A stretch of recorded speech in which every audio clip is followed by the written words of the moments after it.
I'm with Emma Gerstein today, and she's the newest member of the Chicago Symphony Orchestra. Emma's our new second flute, and we are very, very lucky to have her. When did you win the audition? Well, the prelim was last November, and the final was in February.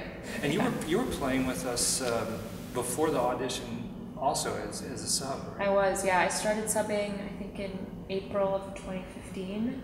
My first program was Mahler 7 with High Tink. Oh yeah, which was really cool. I remember that. That was an amazing concert. What an experience. So that was your first? Yeah, and I had played with Seattle and Milwaukee, but I hadn't played with any of the big five orchestras before, and I still haven't. So it was incredible. That's starting right at the top. Yeah.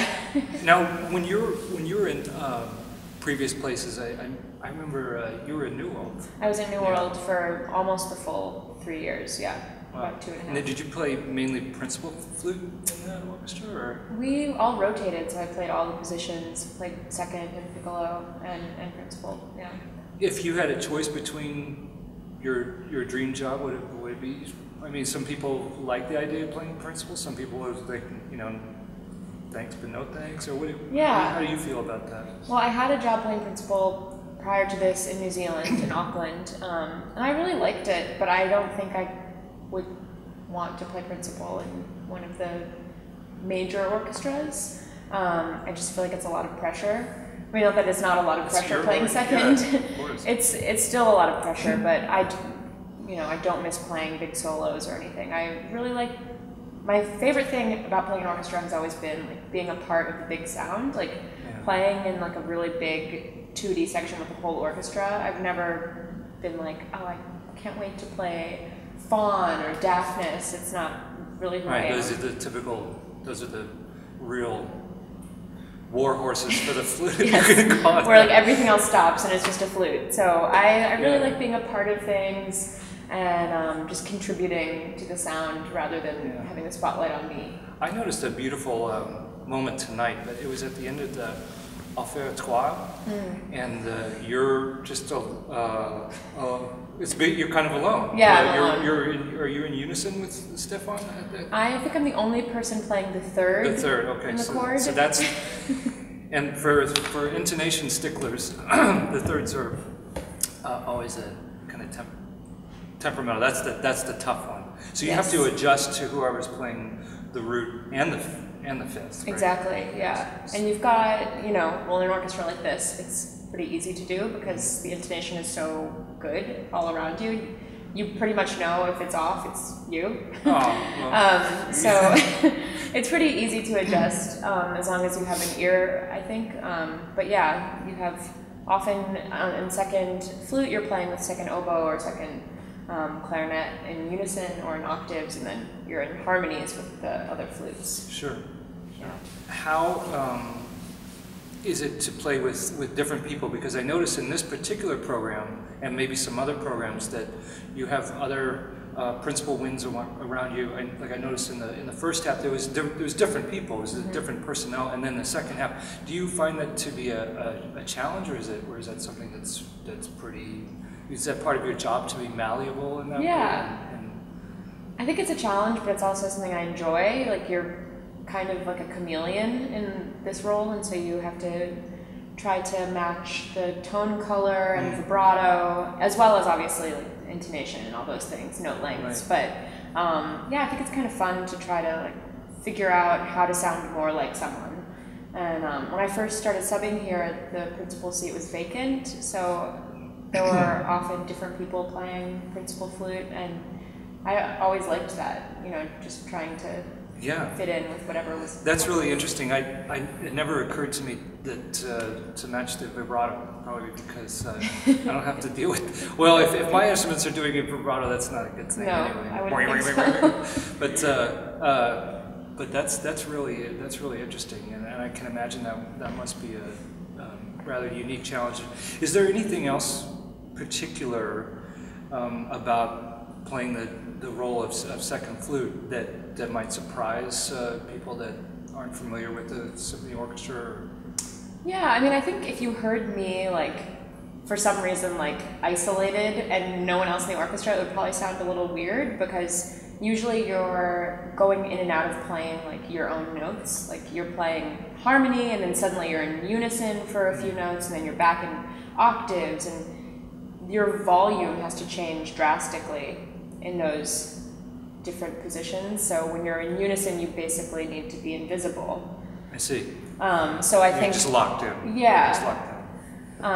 But when you're in, thirds or other harmonies, you want to be pretty much equal. And when you're in octaves, when you're playing the lower octave, you want to be a little stronger. So it would probably sound kind of unnatural if you just heard a second flute playing on their own. It wouldn't sound like a regular phrase, maybe.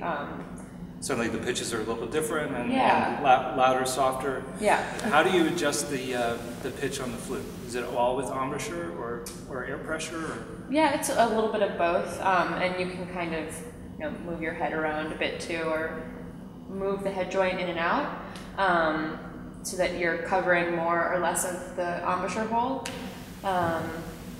Yeah, it's a little bit of air, it's a little air direction, air pressure. Yeah, I can't imagine. I can't imagine playing timpani. I don't know how you do it. You cover one eye. And just bang on something. Yeah, just you can't miss them. They're this big. Yeah, it's really big. My predecessor, Louise Dixon, was here for 40. I think she was here for a long time. Mm-hmm. And we celebrated another retiring musician, Charlie Pickler, our principal violist, is playing his last concerts with it. So that's another reason. Another reason to come. Another reason you gotta be here and celebrate with us and Charlie's wonderful achievement of 39 years with the Chicago Symphony Orchestra. He was awarded the Thomas Medallion, right? Yes. For this week, I was thinking of all the positive things that were happening in the orchestra, and my situation. I'm surrounded. I'm right in the middle of the violin section. Yeah, you are. So I always enjoy that when I'm a little bit, closer or playing in a smaller group, and I can hear what you guys are doing so well. It's an interesting thing because I feel all kind of isolated. I'm alone. Like the basses are way over on the other side, and the trumpets and low brass are on the other side also. So I'm really kind of exposed. But in a way, it's good for me because I can hear the moving line, and if there's a discrepancy, I can try to help adjust, to try to go with the moving line, and then hopefully everyone else. Yeah, because if I were where I was before in San Francisco, I was behind the horn section, and it was very difficult to hear the front of the orchestra because their bells are pointed right back at me. And has the timpani always been in the same spot? I think that's Maestro Muti's. Yeah. No, I think it was in the middle, center back. Yeah. The typical place, but I don't know. Maybe he knows who to glare at when things go wrong. Like if something's off, like who did it? But I really noticed that today, this week, and we'd like to talk a little bit about what we're doing this week. And I was going to ask you if there's a particular moment or a particular thing in the concert that you really were like, you got to hear this. You got to come and check this out. Well, I love the Poulenc. I think that's probably my favorite piece on the program. It's really beautiful, and I love the soprano soloist on that, and she's also in the Gounod.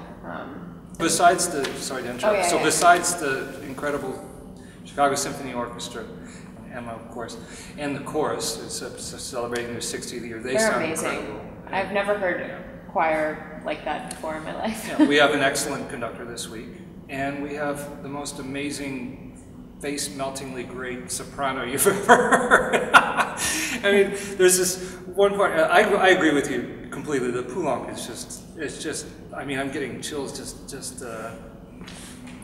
thinking about it. The Domine Deus Agnus Dei. Oh yeah. It's like a processional. It's Poulenc at that point. Like when it first starts out, it kind of sounds like Stravinsky. Yeah. It's kind of goofy and it's like, wow, this is a mass. This is supposed to be serious. And there's this one, what's the Laudamus Te? It kind of reminds me of there's a what's the Orff Carmina Burana? Yeah, it does. Like, whoa, this is. But then the stuff with the soprano is just so beautiful. We highly recommend it. We think you would love it. We're going to do this with other guests, but I will share a timpani joke, and Emma's going to share with me a flute joke, but she has to read my jokes. Okay, Do you want to go first? Sure. Okay. Here, you can. Mine's really stupid. All right. What did the timpanist say when he got to his gig? I don't know. What did the timpanist say when he got to his gig? Would you like fries with that? Oh, another unemployment joke. I didn't see that one coming. All right. Emma, how do you get two piccolos to play in tune? I don't know. You kill one. That's impossible. It, yeah. That's our joke. Thank you so much. Thank you. For your time. Yeah. But I'll be coming back home.